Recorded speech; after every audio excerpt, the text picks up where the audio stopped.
I'm Irene Radford. I'm a founding member of the Bookview Cafe, going all the way back to November of 2008. Um, it started when a bunch of authors on a Yahoo list all asked the same question at the same time.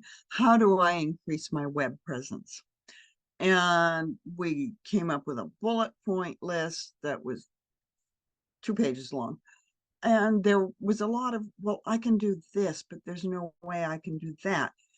And somebody would come back, well, I can help you with this if you can help me with that. Um, and it grew. 18 of us um, split off into our own little Yahoo group. And in a few months, we debuted. Um, and The Guardian named us the best new website of the month when we did debut. But the whole idea is cooperation. We are registered as a co-op. We have sort of elected officers because the states where we're incorporated generally require it. But we feel like every member is on the board of directors.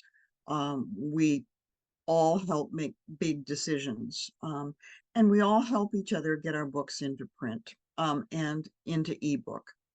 Um, I mostly edit, copy edit, proofread.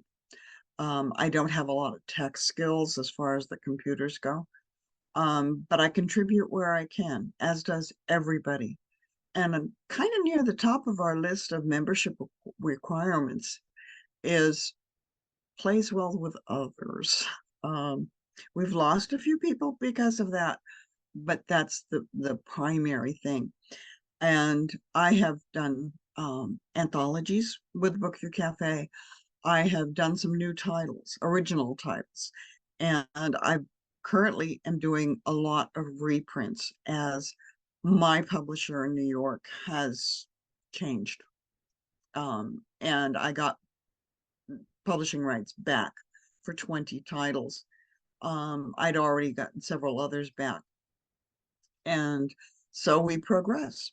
Um, I write as Irene Radford, which is my middle name and my last name.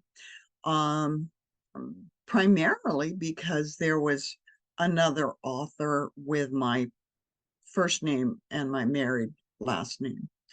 I'm still married, but I just dropped his name, not him. Um, and then as the titles and the years progressed, my publisher in New York suggested other pen names because I don't just write dragons. I don't write just um, contemporary fantasy. I don't just write mysteries. And so a lot of my work, I think I accumulated 6 pen names. Um, the only 2 titles I have left with the New York publisher um, are historical fantasy, which I believe is my all-time favorite. Working in the history, my degree from Lewis and Clark College is in history and British history. When Ancestry came out, Ancestry.com and 23andMe, I'm 53% Celt, and I love it. So I rewrote the Robin Hood stories from the perspective of a 12-year-old boy. He's an orphan. He's been raised in a monastery, but in 1204 to 1215, England was under interdict, and there were no church services allowed. Uh, and so my hero is allowed to escape the confines of the monastery and run and play in the woods with the wild creatures.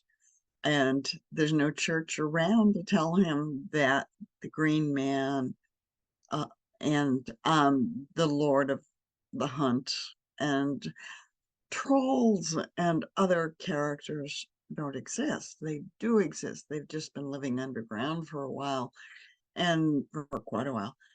And now they can come out and play.